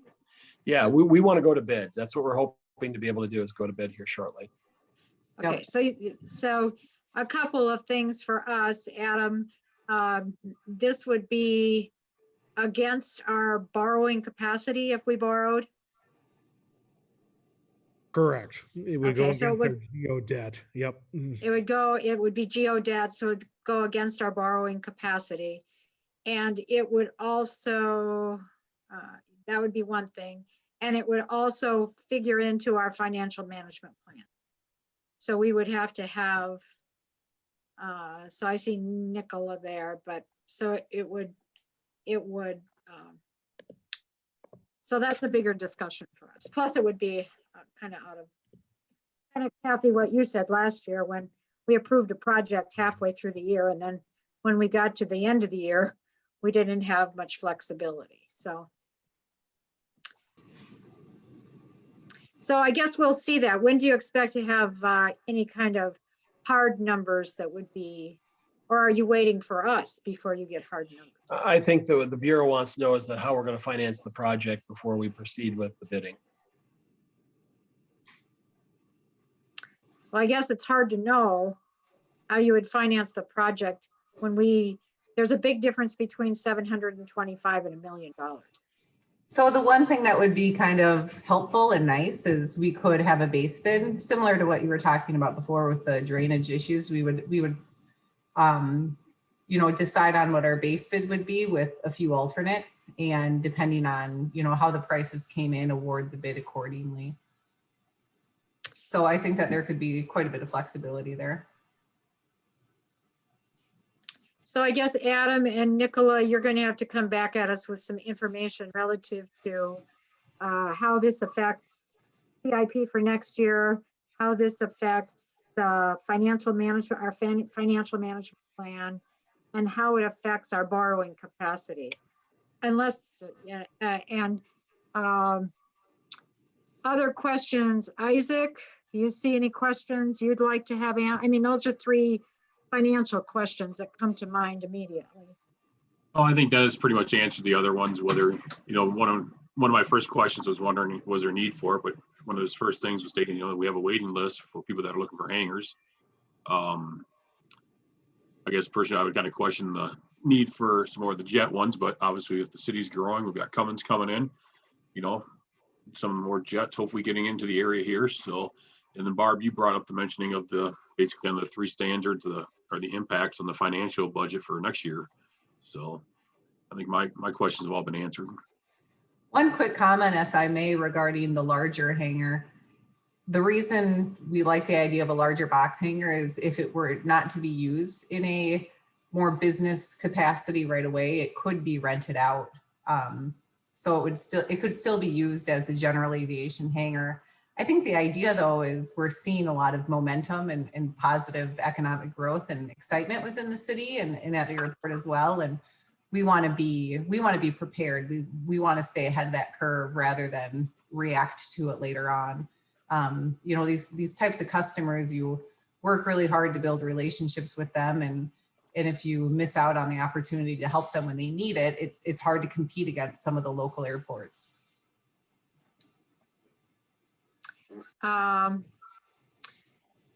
Dennis, could you take your screen share away? Sure. I think that'll allow people to see each other again. All right, so that was Isaac. Robin, you have questions, comments, suggestions, reactions? I appreciate the presentation. It helps give perspective. I'm kind of sitting in that question of like, if it gets pushed down another year, like how does that cause a snowball of problems in your plans versus I hear Elaine's comments about grabbing the momentum and being on the tailwinds of that right now and being ready when you have activity. So I guess as we pit it against other projects, it would be nice to know like your ideal scenario versus your compromise. If there's one out there kind of that you feel comfortable with offering upfront. And then the last page that you offer, Dennis, the numbers that were about flight activities, I'm just kind of stuck in my head. There was a number that sat strange. so I don't mean to throw off your presentation because it's really minor, but the flights that were instructional versus like subtracted from your overall flights, it looks like they match from one year to the next, the exact same number of non-instructional flights. So I was wondering if something got pulled in strange. But Well, I can comment to that. It honestly, that was probably just a coincidence. And those numbers that Dennis shared indicate the number of operations throughout a month. So an operation would be either a takeoff or a landing. And I think the point of showing the amount of operations this year for the month of February, where we had at least a week of severe cold where nobody was really flying, just highlights in a 3-week period, we had, over 1,000 instructional operations there. So this area is really a great location for education and youth development and that sort of thing in the aviation industry as well. So while I have the floor in that moment, thank you. I just want to comment. I talked to Elaine about pursuing flight instructions for our household, and the enthusiasm and salesmanship there was awesome. So it's no wonder it's taking off, and sad that we're not pursuing that at this point, but just really appreciate all the energy and efforts that are going into the airport. Thank you. Kathy. I don't really have any questions. I just want to make a comment about the commission as a whole. Obviously, I am new to that, but I have been tremendously impressed with the individuals on that commission and the expertise that they bring to the whole airport. So with this presentation and a request for what the commission is looking for to continue to have the airport grow is considerable. And I certainly don't take that lightly. I'm obviously always concerned about budget, but then you have to weigh everything, and I think we are on an upswing. When you see the numbers every month, Elaine puts the numbers together for the activities at the airport, and in spite of COVID, the Platteville airport is doing, I think, phenomenally well. So I'm excited on behalf of the commission to see what we can do to keep the momentum going and to increase the magnitude of the asset of the airport to the community as far as economic development. Okay. Ken, comments, questions? Well, my question is, when I listened to the presentation by Dennis, what amount of money are you talking about? In this write-up here, it says $625,000 to $1 million. So have you come up with a number yet, or is that going to? No, Ken, what that really means is whether or not we're going to be allowed by the FAA to be able to put in the second 60 by 60 hangar. Right now, the 725 will cover 160 by 60 and about 4 T hangars. Again, without the bids, I'm just speculating. But the cost of the second 60 by 60, and we believe we would like to have 2 for the flexibility's sake. What we're trying to accomplish over the next 5 to 10 years at the airport. So that's why there's a range there. If the FAA does not allow the modification to occur, we will only have 160 by 60 in the project. I'm concerned about city projects also. We need affordable housing. We need streets a lot. So we need a lot of money here in the city too. So I agree with Barb. We need to look what the effect is going to be upon the city as far as borrowing. Oh, we totally agree. I think we want economic impact at our airport. I think that's what we're looking at to do to help the city. Eileen. Turn on your mic. All right, I think I would echo a lot of the comments already made, and it won't be a surprise to Dennis and Elaine, but, you know, money is never easy to come by. And we do have a lot of competing projects that we're talking about. We just got the presentation, as you know, on the fire station. We're looking at that. Now, that may not happen in the next 2 or 3 or 4 years. We don't know. But, and we do have a financial plan that we are really struggling to adhere to already. So it begins to look like you're juggling a lot of balls in the air and you know, which one wins in the end. And I hate to put it that way, but I think that's really what it comes down to. It's not that you don't have a worthy project, you do. You know, it's how much can the city actually borrow and maintain the limits that we're under, because we do have limits as to how much we can actually borrow. And if we borrow for this project, then what street project don't we borrow for? I'm not telling you anything you don't know. I don't want to discourage you. I appreciate the presentation, but obviously budget time, we're really going to have to start looking at this and see what we can do. We understand. Jason. Nothing that hasn't already been touched on, so. Okay. And I think I started out with Nicola and Adam to give us some financial overview, which is probably more our bailiwick than perhaps, you know, whether it's 4, 6, 2, or how it looks. We're going to trust that the airport commission and you all know about your hangars. So, all right. Well, I believe then that unless there's any other comment anybody wants to make about airport, that we'll hear from Nicola and Adam at a future time. I don't know if next time or if it'll be Yeah, I mean, that's kind of longer. the intention. That's kind of, that'll be the plan, is at the next meeting, obviously, you know, Nicola and I will get together and look at, you know, I mean, essentially, and Dennis and Elaine, I guess you guys can correct me if I'm wrong, but I just want to make sure what I'm saying is right here. So the total project we're looking at is 725,000.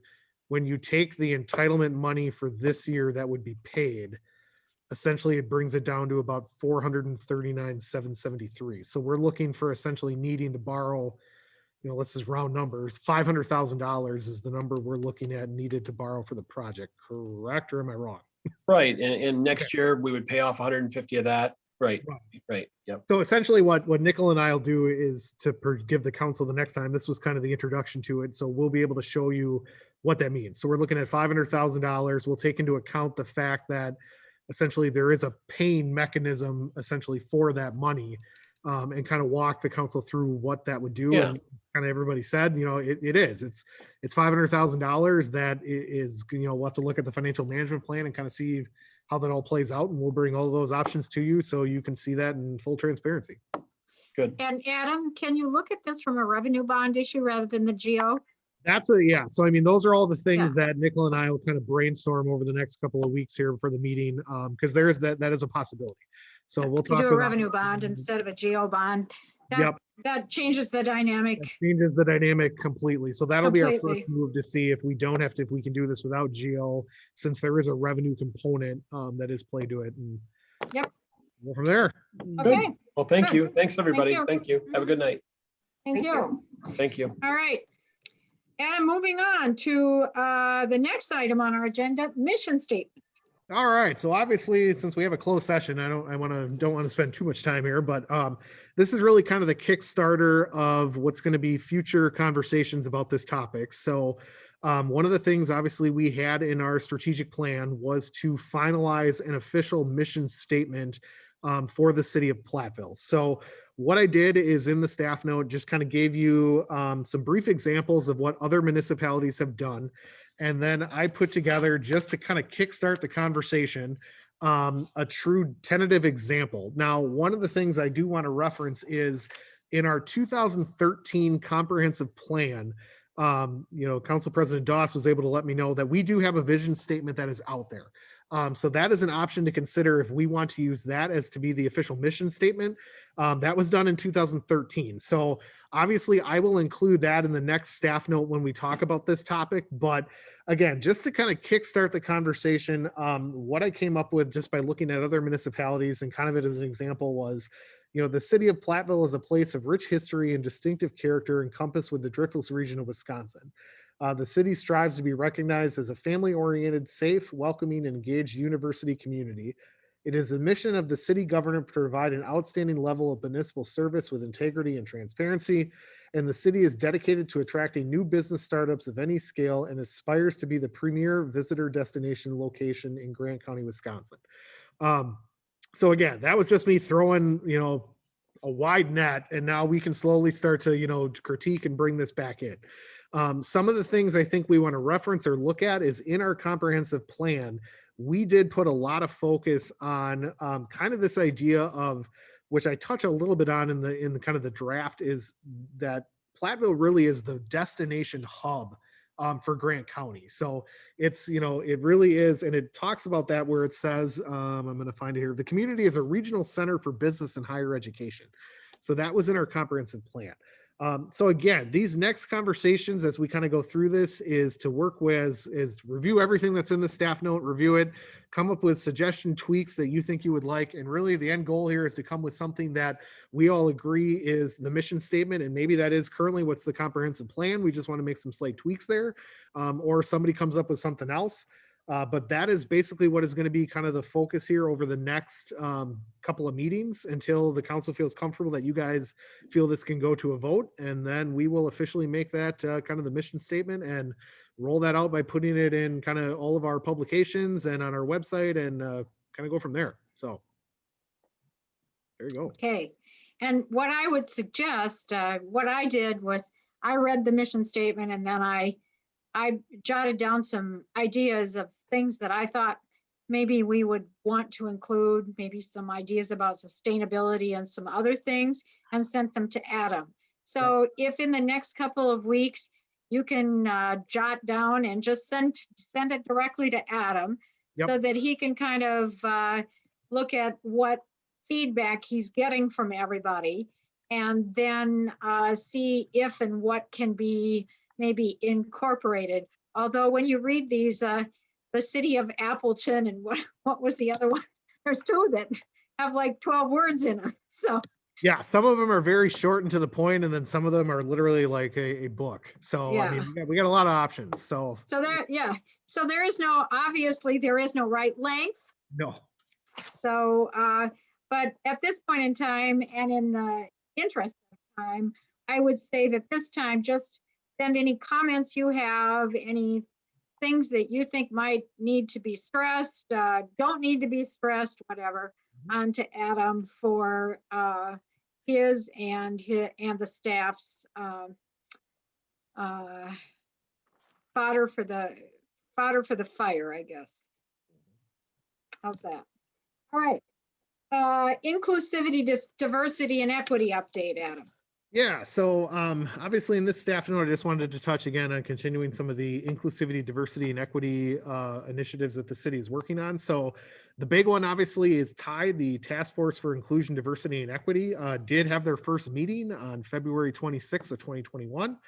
So obviously during this meeting, mainly was spent where task force members were able to kind of introduce themselves, express a little bit their reason for why they wish to serve on the task force. And then really we started prioritizing, number one, the items that are in the strategic plan. So one is to continually hold a meeting. So really this group is going to be targeting the last week of every month. It may change, but it does tend to be Fridays has been kind of the day that seems to work for most members. So that may be kind of the continuing theme. But obviously some of the things that based on our strategic plan that this group will be looking at is the continual working statement that we created last year. They will be continually analyzing that and providing kind of updates or suggestions or recommendations that they think make sense and talking with the community. The other thing, obviously, that this group has been tasked with is thinking about for 2022, what type of themed events or discussions potentially the city of Platteville could put on in regards to the themes of inclusivity, diversity, and equity. And then what we're working on is kind of a working, kind of almost Google document that essentially all of the members will be able to continually add thoughts, ideas, concepts. And then the plan is to have kind of the task force review those every meeting and look at, things that potentially might be, quick and easy to implement, or, potentially could be long-term goals that would need to be established or assessed.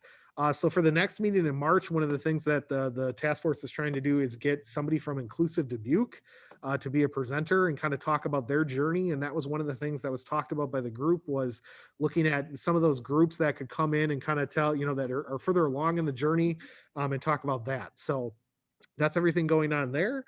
One of the things that we did last week was city staff met with the Southwest Rainbow Alliance and is kind of looking into further discussions where we're going to look in probably the end of April is what we're targeting, is to have the Southwest Rainbow Alliance come in and kind of do some scenarios with various staff, different staff. So we'd like them to come in and do some scenario training with our police department about different ideas to ensure inclusivity, diversity, and equity. So looking at, particularly, there's been conversations about, if somebody were to get pulled over and their driver's license doesn't match either name or description, what are some ways, to role play that and to look into those scenarios. Really, again, to just kind of bring some education and discussion. Same thing with our Department of Public Works, looking at some scenarios involved to the cemetery, also, with big pickup, garbage, different things like that. Looking at different scenarios that could occur that could be related to LGBTQ issues.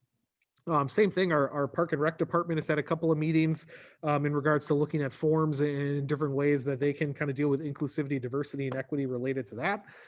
So we'll continue to kind of work on those and present that.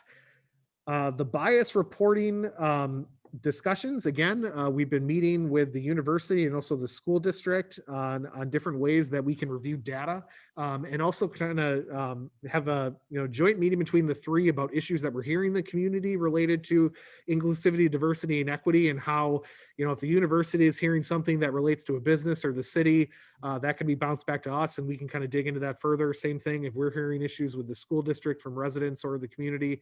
And so we're going to be continuing to do those. And we're hoping that by next year, obviously with COVID kind of being a definitely unpredictable year in regards to data, that all of the groups have kind of indicated they're hopeful that as we see a return to what is considered, more in-person conversations and events, that'll be able to kind of look at the data in more detail to see where there are some trends or different things that could occur. And then the last thing related to this was obviously Council President Dawson and I both attended the 16th annual Ebony Weekend Conference that was put on by the Black Student Union of UW Platteville. And I think that we both agreed that the conference was kind of an amazing opportunity to hear from students, community members, and speakers regarding a variety of inclusion, diversity, and equity topics. And we're going to be looking at seeing, what potential partnerships we can kind of divulge from that. So that's everything I have with that. I guess you might as well move right into COVID. All right, let's talk about COVID-19. So the latest numbers as of today that I was able to pull is in the past 14 days, Grant County has averaged 3.7 new confirmed COVID-19 cases. There's been 4,699 total confirmed cases to date. 4,507 individuals in Grant County have recovered from COVID-19. There are still 699 probable cases of COVID-19 that are out there. And unfortunately, we're at 81 total deaths and 5 total deaths of a person who was deemed to be probable. So that number definitely has, decreased. But unfortunately, I think within the last week, we did see another, death. So that is definitely something that we are seeing a reduction, but it is something the county still is reviewing and taking very seriously. From the university standpoint, on the calls that Council President Barb Dawson and Eileen Nichols are on with the university, they definitely tend to be controlling very well, is the information we're receiving. So they have a total of 18,128 tests that have been conducted so far for the spring semester. Out of those tests, 50 students have been directly confirmed to have COVID-19. 4 have been from external, and then 2 have been from employee-related COVID-19 tests. So again, they're averaging about 580 students roughly a day that they're testing. And recently on the calls, they've been indicating that, over the week, they're averaging, maybe about 1 to 2 positive cases, if even that. A lot of the times now we're even seeing that they're reporting 0 every day. So they definitely have seen a reduction since, some of the more peak numbers that they saw kind of in September, October, November.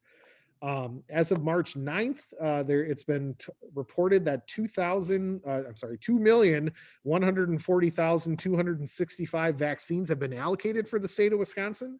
Over 1,739,995 have been administered. For Grant County, they are indicating about 20.9% of residents, or 10,770, have received at least 1 dose of the vaccine. So that is definitely good news.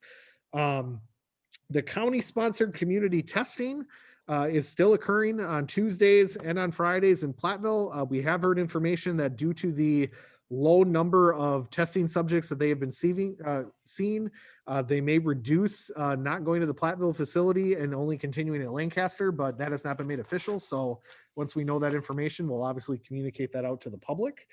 Vaccination efforts continue basically for phase 1B, which is moved now to educators. So the K-12 educators started getting vaccinations on March 4th and 5th.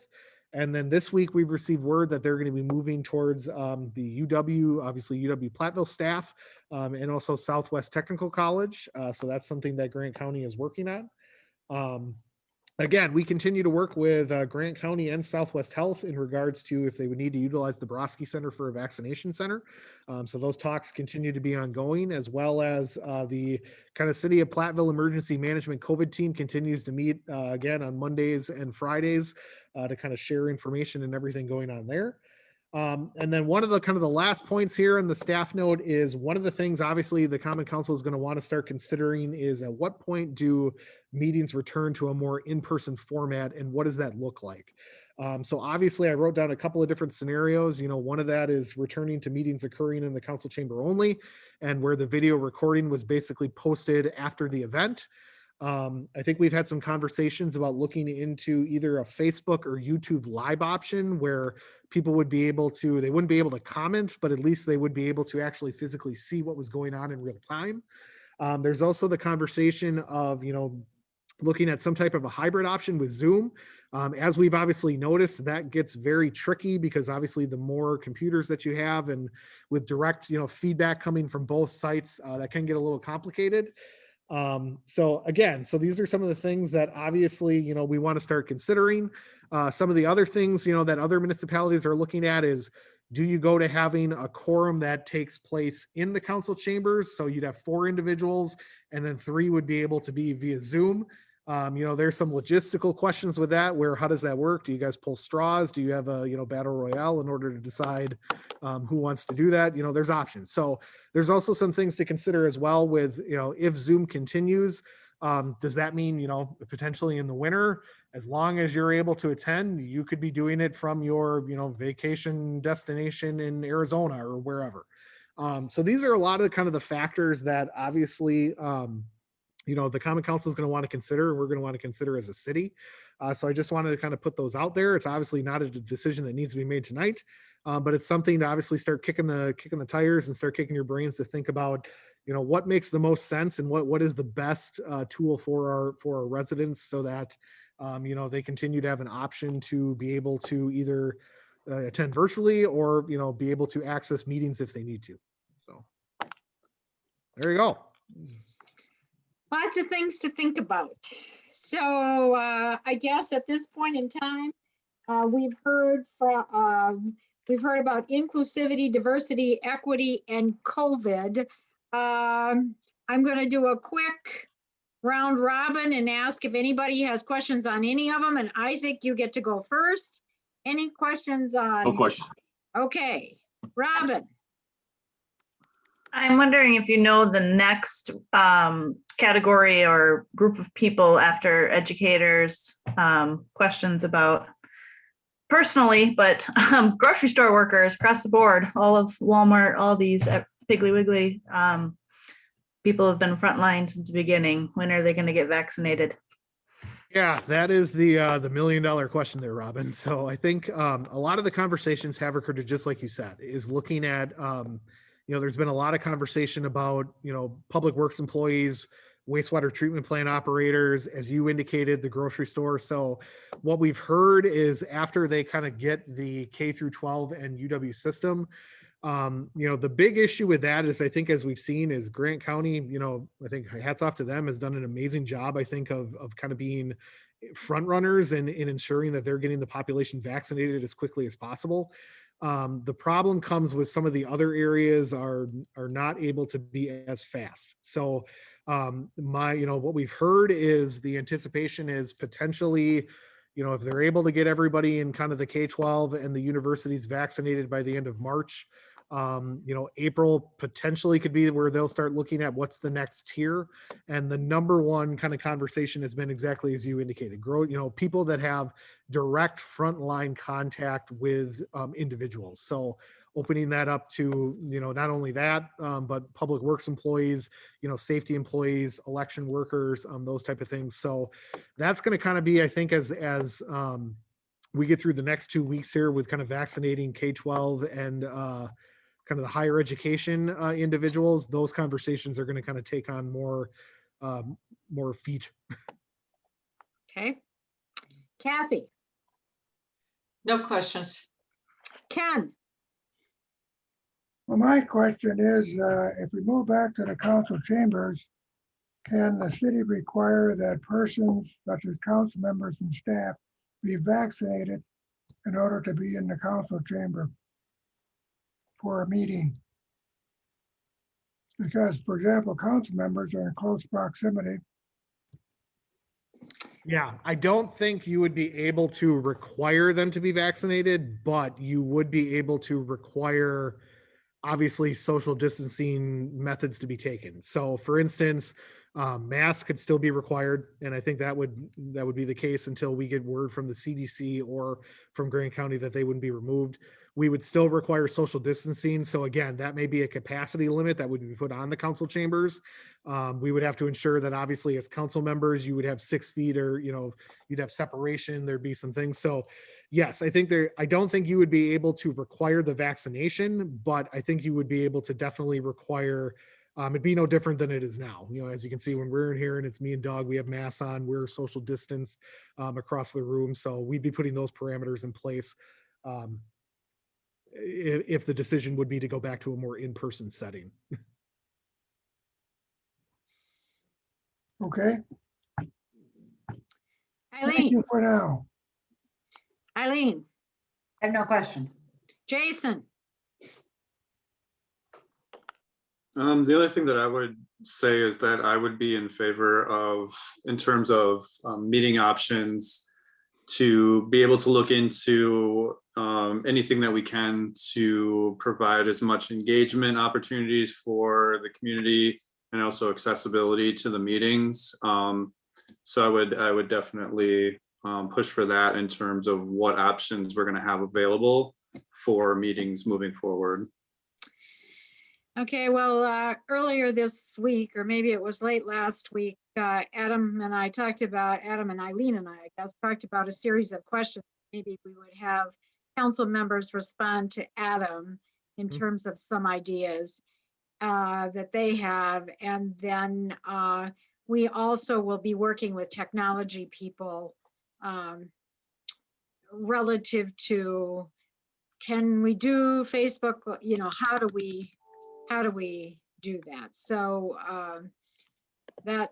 those two things are on our radar. They haven't been solved yet, but they're on the radar. So, okay. All right. Well, I think that brings us to the end of the list of information and discussion items. And then we do have a closed session plan now.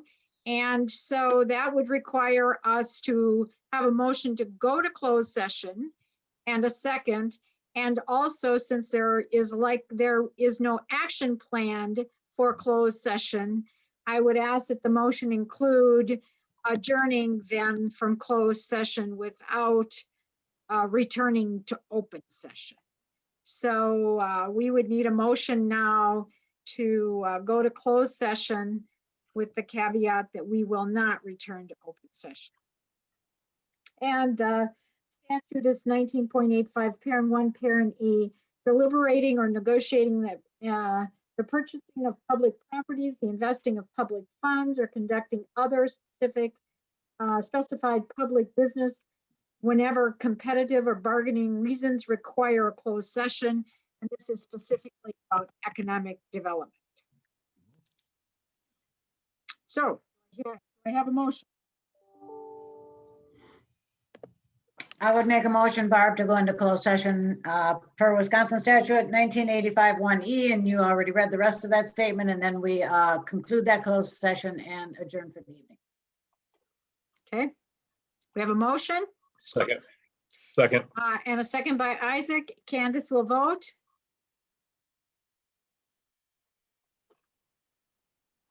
All right, Shanley, Yes. Nichols, Yes. Cop, Yes.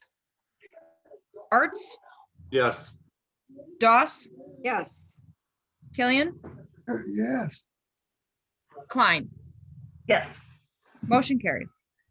Okay, folks, we'll see you all shortly. This meeting is over, and now we can start our third for the evening. So logging out and then joining back in. See you soon.